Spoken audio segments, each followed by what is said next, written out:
మరోవైపు నాగార్జున సాగర్ చూద్దాం. మరోవైపు నాగార్జున సాగర్ కుడి కాలువ నుంచైనా, మరోవైపు నాగార్జున సాగర్ కుడి కాలువ నుంచైనా లేదా కృష్ణా డెల్టా ప్రాంతానికైనా, ప్రకాశం బ్యారేజ్ నుంచి కృష్ణా డెల్టాకి ఆ ప్రాంతానికైనా చంద్రబాబు ఒక్క చుక్క నీరు కూడా ఇవ్వడం లేదు. వాటికైనా చంద్రబాబు నాయుడు ఒక చుక్క కూడా నీటి ఇవ్వడం లేదు.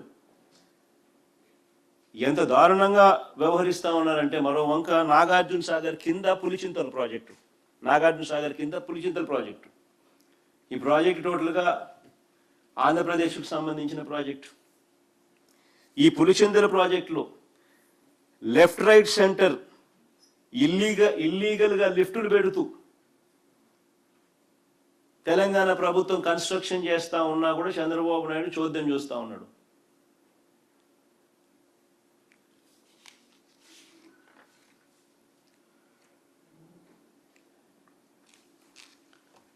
తెలంగాణలో చింతలపాలెం మండలం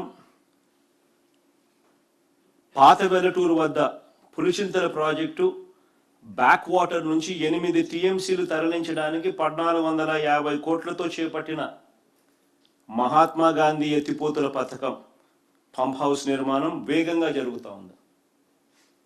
ఇట్స్ అన్ ఇల్లీగల్ ప్రాజెక్ట్.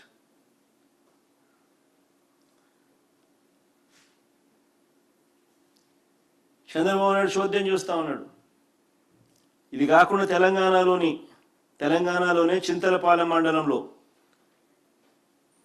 బుగ్గమాధారం వద్ద పులిచింతల ప్రాజెక్టు దిగువన కృష్ణానది నుంచి మరో 2.5 టీఎంసీలు తరలించడానికి 394 కోట్లతో చేపట్టిన రాజీవ్ ఎత్తిపోతల పథకం పనులు కూడా వేగంగా జరుగుతూ ఉన్నాయి.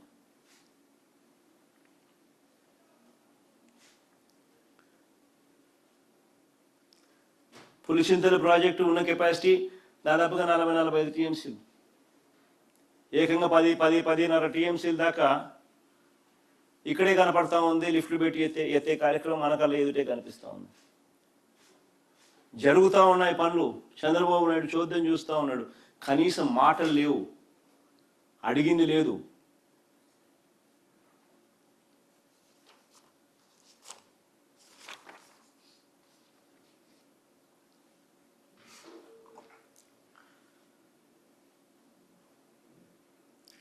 ఇది ఇరిగేషన్కి సంబంధించి ఇంత దారుణమైన పరిస్థితిలో రాష్ట్రాన్ని చంద్రబాబు నాయుడు గారు నడుపుతూ ఉన్నారు అనేది ఒక ఆస్పెక్ట్ అయితే, ఇక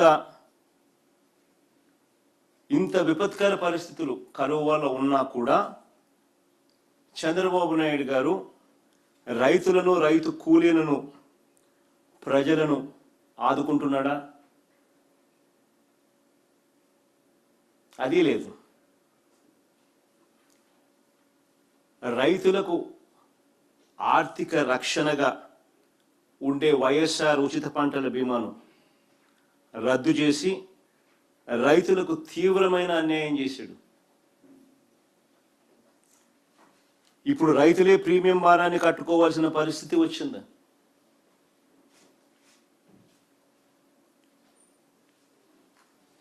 ఈ పంటల బీమా పథకం నిజంగా ఎంత దారుణమైన పరిస్థితిలో, ఎంత దారుణంగా ఉంది అని చెప్పడానికి ఒక చిన్న ఉదాహరణ. కేంద్ర ప్రభుత్వం పార్లమెంటుకు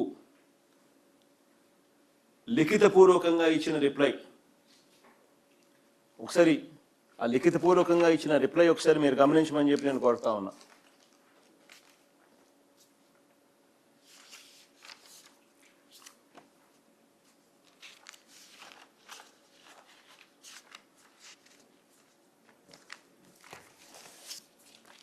రెండు 2022-23 ఖరీఫ్ సీజన్లో 2022-23 ఖరీఫ్ సీజన్ అంటే మా ప్రభుత్వ హయాంలో 2022-23 ఖరీఫ్ సీజన్లో 1,18,00,000 దరఖాస్తులు ఉచిత పంటల బీమాకు వర్తిస్తే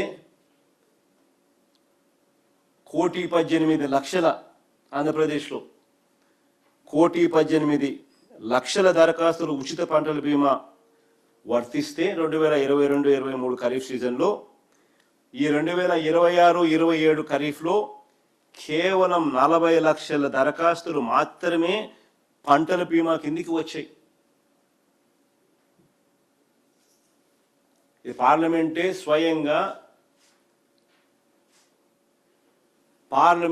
స్వయంగా లిఖితపూర్వకంగా ఇచ్చిన జవాబు ఇది.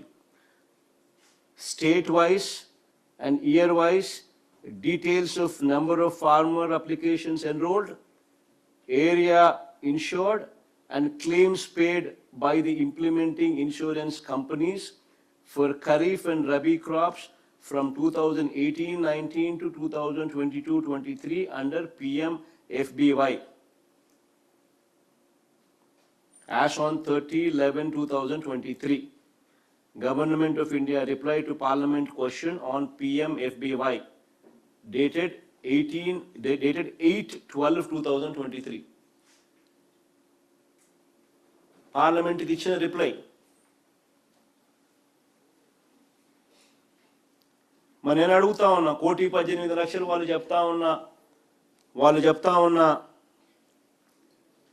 టోటల్ ఫార్మర్ అప్లికేషన్స్ ఎన్రోల్డ్ ఎక్కడ? ఇప్పుడు చంద్రబాబు నాయుడు గారు 2026-27లో కేవలం 40 లక్షలు మాత్రం, అది కూడా ఇన్సూరెన్స్ ప్రీమియం రైతులే కట్టుకుంటే తప్ప. పరిస్థితి ఎక్కడ అంటే 30-35% కూడా ఇన్సూరెన్స్ కవర్లేకి రావడం లేదని చెప్పి తేడా తెల్లంగా కనిపిస్తా ఉన్న రికార్డ్స్ ఇవన్నీ.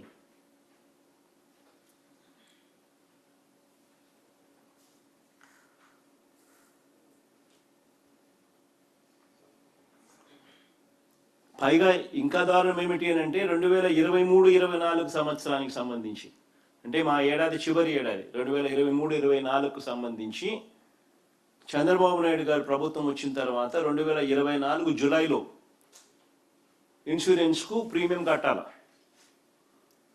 గవర్నమెంట్ తరఫున. That is how it always goes.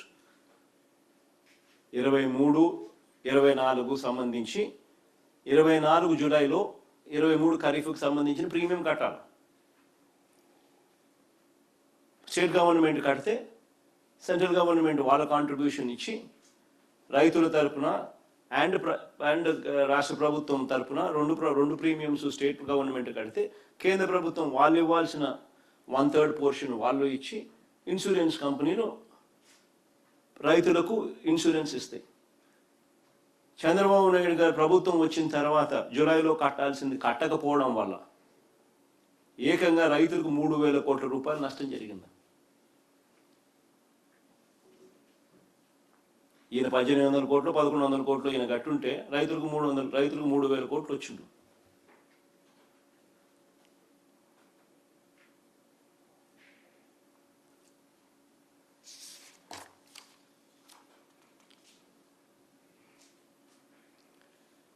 ఇంకా దారుణం, 2025 అక్టోబర్లో మోంతా తుఫాను వస్తే రైతులు దెబ్బతింటే ఇప్పటికీ ఒక పైసా ఇవ్వాల.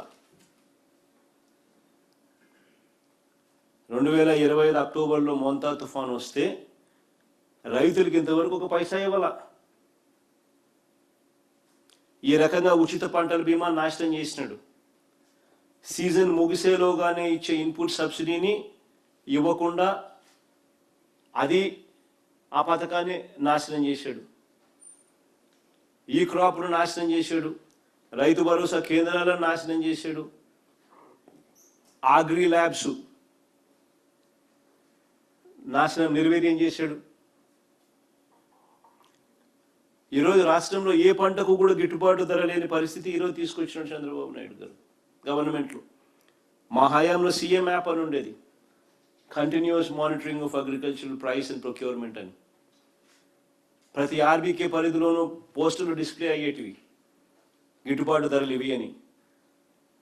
ఆ ఆర్బీకే పరిధిలో ఆ గిట్టుబాటు ధరలు రాని పరిస్థితి ఎక్కడైనా ఉంది అని అంటే అగ్రికల్చరల్ అసిస్టెంట్ హూస్ అన్ అగ్రికల్చరల్ గ్రాడ్యుయేట్ వెంటనే ఆ సీఎం యాప్ ద్వారా అలారం మోగిచ్చేవాడు. వెంటనే joint collector who is also given the responsibility of joint managing director Markfed వెంటనే ఇంటర్వ్యూన్ అయ్యేవాడు. ఆ ఆర్బీకే పరిధిలోనే వెంటనే పంటలు కొనుగోలు చేసేవాడు, కాంపిటీషన్ క్రియేట్ చేసేవాడు. ఆ కాంపిటీషన్ క్రియేట్ చేయడం వల్ల రేట్లు పెరిగేటివి. వ్యవస్థను పూర్తిగా నాశనం చేశాడు చంద్రబాబు నాయుడు గారు. మా హయాంలో దాదాపుగా 5 సంవత్సరాలలో ఈ మాదిరిగా ఇంటర్వెన్షన్ వల్ల 7,800 కోట్లు మేము 5 ఏళ్లలో ఖర్చు పెట్టి రైతులను తోడుగా నిలబడ్డాం, గిట్టుబాటు ధరలు ఇప్పించే విషయంగా.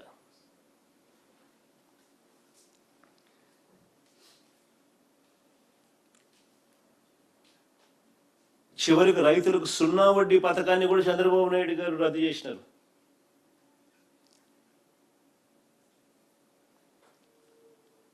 ఇంకా దారుణం ఏంటంటే రైతులకు పెట్టుబడి సహాయం కింద ఎన్నికలప్పుడు అన్న మాట పిఎం కిసాన్ కాక అన్నదాత సుఖీభవ అంటూ పేరు మార్చి ప్రతి సంవత్సరం 20,000 ఇస్తానని,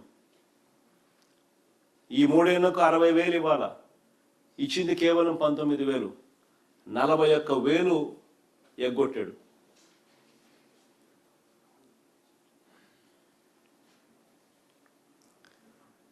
ఇంత తీవ్రమైన పరిస్థితుల నేపథ్యంలో రైతులను, రైతు కూలీలను, ప్రజలను చంద్రబాబు నాయుడు గారు ఆదుకున్నాడా అని అడుగుతా ఉన్నా. అసలు ఆదుకునే ప్లాన్ ఏదైనా ఉందా చంద్రబాబుకు అని అడుగుతా ఉన్నా, క్వశ్చన్ చేస్తా ఉన్నా.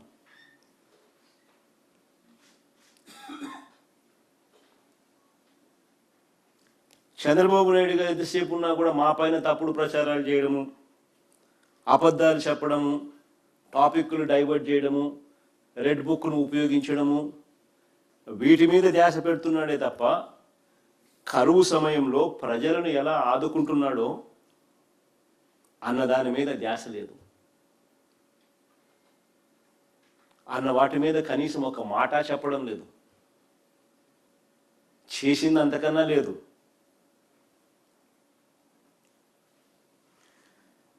జూన్, జూలై, ఆగస్ట్, సెప్టెంబర్ మామూలుగా ఈ 4 నెలలు వర్షాలు పడతాయి. ఈ సౌత్ వెస్ట్ మాన్సూన్స్ అప్పుడే ఖరీఫ్ కూడా నడుస్తుంది. అలాంటప్పుడు జూన్ అయిపోయింది, జూలై అయిపోయింది. జూను జూలైలోనే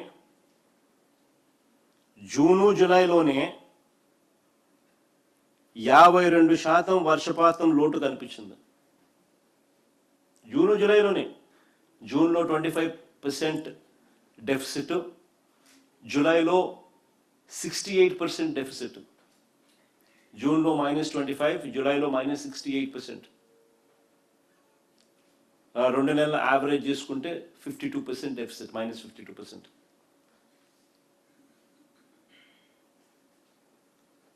మరి నేను అడుగుతా ఉన్నా, జూలై ముగిసేలోగానే నీకు 52% డెఫిసిట్ కనిపిస్తా ఉన్నప్పుడు మీ కంటింజెన్సీ ప్లాన్ ఎందుకు కికిన్ కాలేదు అని అడుగుతున్నా. కంటింజెన్సీ ప్లాన్ కికిన్ అయిపోయి ఉండాలి కదా, అంత డెఫిసిట్ కనిపిస్తా ఉన్నప్పుడు. కికిన్ అయి ఉండాలి, ఆగస్టులో దాని అమలు కూడా అయి ఉండాలి. ఆగస్టులో దాని అమలు కూడా అయి ఉండాలి. కనీసం అప్పుడైనా రైతులకు ఏదైనా నువ్వు ఆల్టర్నేట్ విత్తనాలు గన ఇచ్చి ఉంటే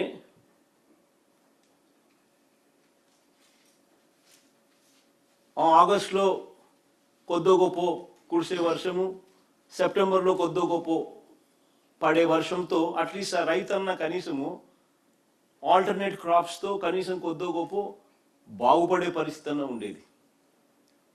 ఈ కంటింజెన్సీ ప్లాన్ కికిన్ గన అయి ఉంటే.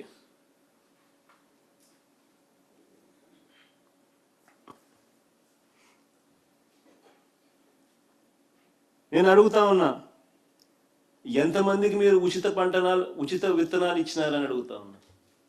ఈ ఆల్టర్నేట్ కంటింజెన్సీ ప్లాన్కి సంబంధించి ఎందుకు కికిన్ కాలేదు, ఎందుకు ఉచిత విత్తనాలు ఎందుకు ఇవ్వలేదు అని అడుగుతా ఉన్నా. ఆల్టర్నేట్ విత్తనాలు